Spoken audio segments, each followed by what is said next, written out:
शिंगाडे साहेब नमस्कार. नमस्कार. आता प्रचार संपलेला आहे.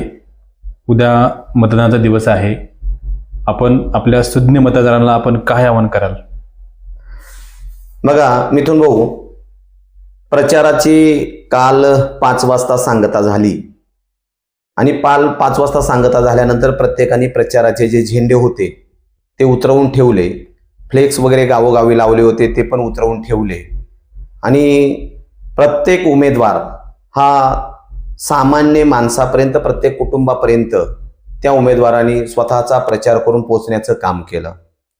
परंतु हे काम करत असताना प्रत्येक उमेदवाराला वाटतं मी निवडून यावं आणि मीच निवडून येईल.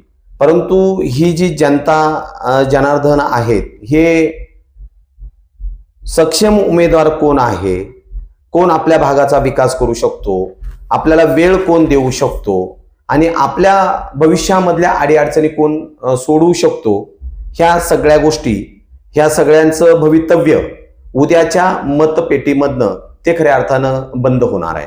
आणि उद्याला 5 वाजेपर्यंत सगळ्यांचं मत आजमावण्यासाठी किंवा मताचा अधिकार त्या ठिकाणी बजावण्यासाठी उद्या 5 वाजेपर्यंतची वेळ आहे. एकंदरीत तुम्हाला राष्ट्रवादी काँग्रेस पक्षाने पंचायत समितीची उमेदवारी जाहीर केली होती, तरी पण आपण तिकडची उमेदवारी सोडून आपण दुसऱ्या पक्षामध्ये प्रवेश केला. काय कारण होतं? बंडखोरी केली, चर्चा आहे आपली. त्या ठिकाणी तुम्हाला परत पुन्हा तीच उमेदवारी दिली गेली पंचायत समितीची. काय सांगाल आपण? मिथुन भाऊ, म्हटलं म्हणजे 14 ते 15 वर्ष झालं मी अगदी एकनिष्ठेनं काम केलं असताना गेल्या पंचवार्षिकला मी यांच्याकडे पंचायत समितीची उमेदवारी मागितली होती राष्ट्रवादी पक्षाकडं. मला शेवटपर्यंत ते नाही म्हटले नाही. आम्ही तुम्हाला उमेदवारी देतो आणि शिंगाडे साहेबांच्या मिसेसला उमेदवारी देऊन त्या ठिकाणी त्याला पंचायत समिती वगैरे बनवण्याचं काम करतो. आणि शेवटचा दिवस जो येतो उमेदवारी अर्ज दाखल करायचा, त्या दिवशी तो एबी फॉर्म ज्यांनी पक्षाची मुलाखतही दिली नव्हती, पक्षामध्ये सदस्यत्व पद सुद्धा त्यांचं पक्षाकडे नव्हतं, अशा व्यक्तीला उमेदवारी दिली. ते म्हटलं म्हणजे रोहिदास गोडे साहेबांच्या मिसेसला त्या ठिकाणी ती उमेदवारी दिली गेली. उमेदवारी दिली गेल्यानंतर माझे जे कार्यकर्ते आहेत मतदारसंघामध्ये, मागणी माझी जास्त होती. माझी मागणी जास्त असताना देखील त्या ठिकाणी मला डावललं गेलं. तर मग मी प्रामाणिकपणानं काम केलं. कुठल्याही प्रकारची मनामध्ये नाराजी मी ठेवलेली नाही. नाराजी न ठेवता मी काम केलं आणि काम केल्यानंतर महत्वाची गोष्ट म्हणजे की तो उमेदवार त्या ठिकाणी पराभूत झाला. तर त्याला माझा दोष नाहीये. लोकांनी त्या ठिकाणी मतपेटीतनं त्या उमेदवाराला नाकारल्यानंतर तरीही देखील मी प्रामाणिकपणानं पक्षाशीच एकनिष्ठ राहिलो. म्हणजे मागची पंचवार्षिक पाठीमागची जी पंचवार्षिक झाली त्या पंचवार्षिकला पक्षाशी एकनिष्ठ मी राहिलो. एकनिष्ठ राहिल्यानंतर या सगळ्या गोष्टी एकंदरीत परत 5 वर्षाची मुदत संपली. त्याच्यानंतर 4 वर्ष मध्यंतरी गेले, म्हणजे 9 वर्षाचा कार्यकाळ त्याच्यामध्ये गेला. 9 वर्षाचा कार्यकाळ गेल्यानंतर तुम्हाला सांगतो, परत मी झेडपीची उमेदवारी म्हणजे अनुसूचित जमाती आरक्षण महिलांसाठी राखीव पडलं आपल्या डिंगोरे उदापूर गणामध्ये. मग महिलांसाठी राखीव पडलं, तर मग गेल्या पंचवार्षिकला मी उमेदवारी जी मागितली होती पंचायत समितीला, त्यांनी काही राष्ट्रवादी पक्षाने मला दिली नाही.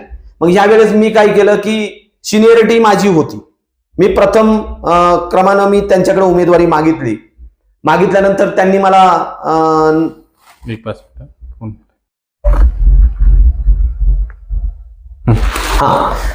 तर मध्यंतरीच्या काळामध्ये पक्षाची फुटाफूट झाली. पक्षाची फुटाफूट झाल्यानंतर राजकारणामध्ये एकात एक नाही बापात एक नाही सगळी खिचडी झाली. कोण कुठल्या पक्षाचा कार्यकर्ता तेच खऱ्या अर्थानं समजत नव्हतं. तर मी आहे त्याच ठिकाणी राष्ट्रवादी पक्षामध्येच त्या ठिकाणी मी अजित पवार गटामध्येच मी काम केलं. काम करत असताना खऱ्या अर्थानं अंकुश शेटचा कार्यकर्ता म्हणून पण मी काम केलं. मग अंकुश शेटने राष्ट्रवादी पक्ष सोडला अजितदादा गटाकडनं, ते शरद पवार गटाकडे गेले. मग शरद पवार गटामध्ये ते काम करत होते आणि डिंगोरे उदापूर जिल्हा परिषद गट हा या ठिकाणी तुतारी पक्षाला म्हणजे शरद पवार गटाला जाहीर झाला. जाहीर झाल्यानंतर तरीही कार्यकर्ते काय म्हणत होते आमचे, का शिंगाडे साहेबांना तुमच्याकडनं उमेदवारी द्या, कोणाकडनं तुमच्याकडनं उमेदवारी द्या. आणि तुमच्याकडनं उमेदवारी देऊन शिंगाडे साहेबांना लढवा, म्हणजे कार्यकर्त्यांची खूप मोठ्या प्रमाणामध्ये मागणी होती माझ्या बाजूला स्वतः. परंतु त्यांनी काय सांगितलं की शिंगाडे साहेब हे माझे कार्यकर्ते नाहीयेत, ते घड्याळाचे आहेत. त्यांनी त्या अतुल शेटकडनं उमेदवारी घ्यावी, घड्याळाकडनं उमेदवारी घ्यावी आणि त्या घड्याळाकडनं त्यांनी ती उभं राहावं. माझा आणि त्यांचा काही संबंध नाही असं कोण म्हटले? अंकुश शेट म्हटले. म्हणजे त्या ठिकाणी ते म्हटल्यानंतर मग त्यांची विचार विनिमय झालं आणि मग अंकुश शेटनी उमेदवार जाहीर केला होता सोनाबाई दाभाडे यांना. तर ते त्यांच्या मतावर ठाम होते. ज्यावेळेस पारगावला या ठिकाणी बैठक झाली, 50 कार्यकर्ते एकत्र आले, सेटला बोलून घेतलं. सेटला बोलून घेतल्यानंतर त्यांनी तो उमेदवार जाहीर केला का सोनाबाई दाभाडे यांना उमेदवारी मी त्या ठिकाणी देणार आहे. तर सोनाबाई दाभाडे यांना माझा विरोध नव्हता, परंतु जे कार्यकर्ते होते ते म्हणत होते का वरती 4 गावांना तुम्ही उमेदवारी देण्यापेक्षा खाली 40 गावं जी मोकळी राहतात त्यांना तुम्ही उमेदवारी द्या. मग 40 गावामध्ये काहीला जे डावखर वगैरे उमेदवारी मागत होते, माझ्या मिसेसच्या नावानं मी उमेदवारी मागत होतो, शंकर घोडे त्यांच्या मिसेसच्या नावानं उमेदवारी मागत होतो आणि सगळ्याच उमेदवारांना त्या ठिकाणी नापसंती वगैरे त्यांनी दिली आणि त्यांनी तो वरचा उमेदवार फायनल केला. फायनल केल्यानंतर मागून मला म्हणायला लागले तो शिंगाडे साहेबांना आम्ही पंचायत समिती देतो. मला बोलायला लागले शिंगाडे साहेबांना पंचायत समिती देतो. मग त्यांनी पण पंचायत समिती कधी देतो हे मला बोलले ज्यावेळी त्यांनी घड्याळामध्ये तुतारीचा उमेदवार उभा केला आणि तुतारीचा उमेदवार घड्याळामध्ये येऊन उभा केल्यानंतर मला म्हणायला लागले शिंगाडे साहेबांना आपण इकडे पंचायत समितीला उमेदवारी देऊ.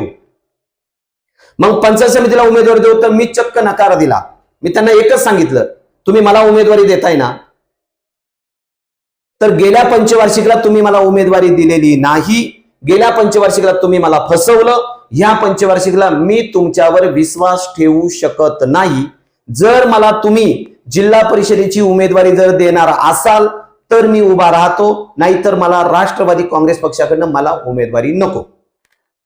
मी डायरेक्ट त्यांना सांगून टाकलं. सांगून टाकल्यानंतर माझ्या कार्यकर्त्यांना वगैरे सगळ्यांना सांगायचे का शिंगाडे साहेबांना म्हणावं तुम्ही इकडे या, परंतु मी कुणाचंही ऐकलं नाही. माझं ठाम मत होतं का त्या ठिकाणी आपल्याला राष्ट्रवादी पक्षाकडनं पंचायत समितीला उमेदवारी नकोच म्हणून. आणि मग त्याच्यानंतर मी पंचायत समितीला उभं राहायचं नाही असं मी ठरवलं. इलेक्शनच लढवायचे नाही. माझी मानसिकताच पूर्णपणे खराब झाली. कारण एवढा एकनिष्ठ कार्यकर्ता आज मी 14 ते 15 वर्ष राष्ट्रवादी काँग्रेस पक्षामध्ये राहिलो, तळागाळामध्ये गेलो, सर्वसामान्य माणसाच्या मनामध्ये मी त्या ठिकाणी पूर्ण गेलो आणि मी बहुजन समाजाचा कार्यकर्ता आहे. बहुजन समाजामध्ये प्रत्येक जाती धर्मामध्ये मी खऱ्या अर्थानं त्या ठिकाणी वावरलो, प्रत्येकाची कामं केली. माझ्या हातून बहुतांशी हॉस्पिटल लाईनची कामं झालेली आहेत लोकांची. म्हणजे माझ्याकडनं जी हॉस्पिटलची कामं लोकांना वगैरे माझ्याकडनं जी मदत झाली, म्हणजे आता मी जिल्हा आरोग्य गाभा समिती पदावरती आहे. यापूर्वी पदावर नसल्याच्या अगोदर हॉस्पिटलची खूप मोठी कामं झाली. कारण माझा शहरी भाग आणि ग्रामीण भाग या दोन्ही भागामध्ये माझी नाळ जोडलेली आहे. म्हणजे ग्रामीण भागातला कार्यकर्ता जर शहरी भागामध्ये गेला तर त्या कार्यकर्त्याचं काम शहरी भागातलं कधीच अडून राहू शकत नाही आणि शहरी भागातला कार्यकर्ता जर ग्रामीण भागात आला तर त्याचं कधीही काम थांबू शकत नाही. अशा प्रकारची माझी नाळ शहरी भाग आणि ग्रामीण भाग जोडल्या गेलेली आहे आणि त्याच्यामुळं समाजामध्ये जास्त लोकांची कामं झाल्यामुळं लोकांची मागणी माझ्या नावाला जास्त होती, पसंती होती माझ्या मिसेसच्या नावाला. अशा पद्धतीने एकंदरीत त्या गोष्टी झाल्यानंतर मी नाही म्हणत होतो उमेदवारीच्या संदर्भामध्ये.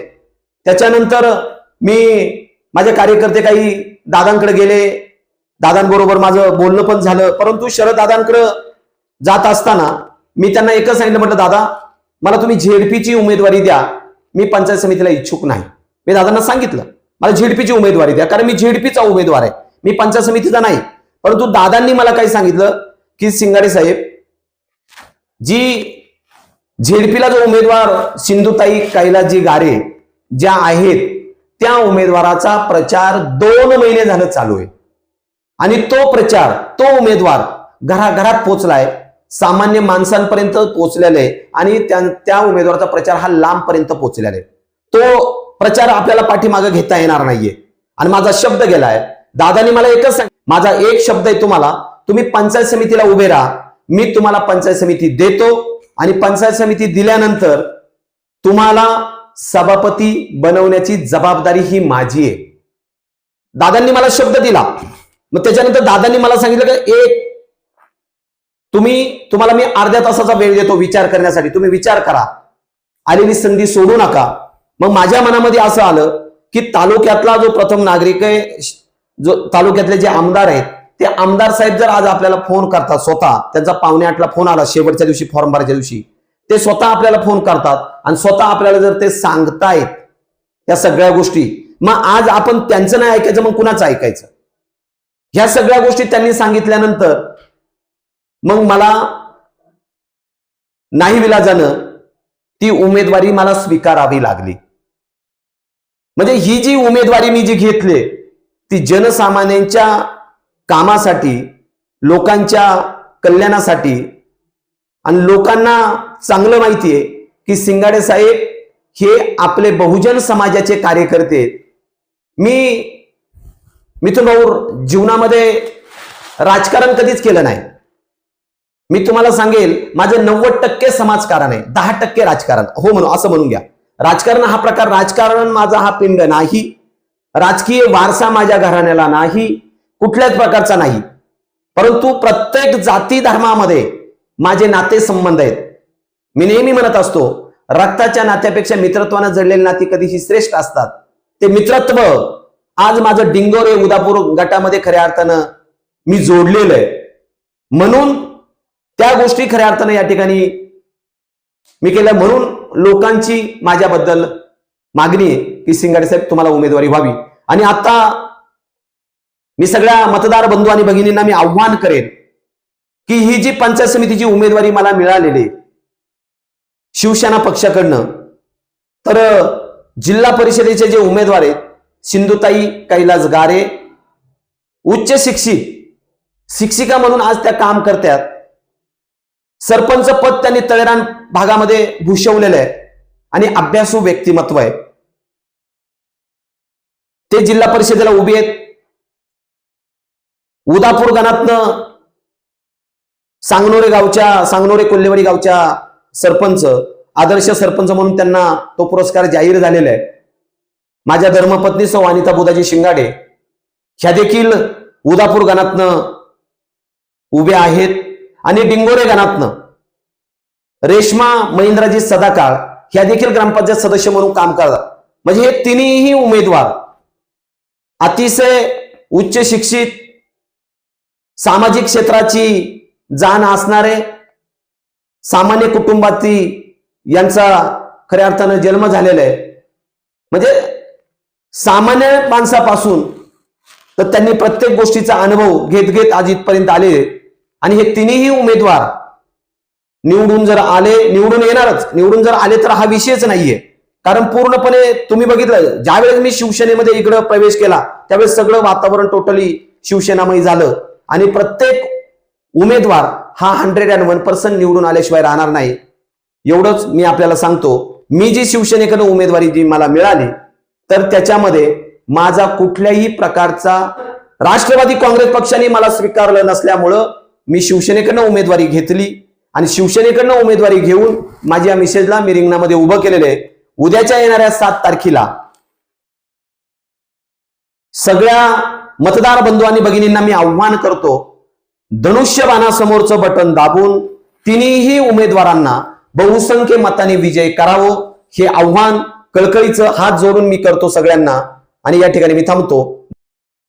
आणि सर्वसामान्य जनतेला मी आव्हान करेल की ही जी उमेदवारी ही माझी नाहीये, ही उमेदवारी तुमची सगळ्यांची, सर्वसामान्य माणसाची, सर्वसामान्य जनतेची उमेदवारी आहे. एवढंच मी आव्हान आपल्याला हात जोडून कळकळीचं करतो आणि या ठिकाणी मी थांबतो. धन्यवाद.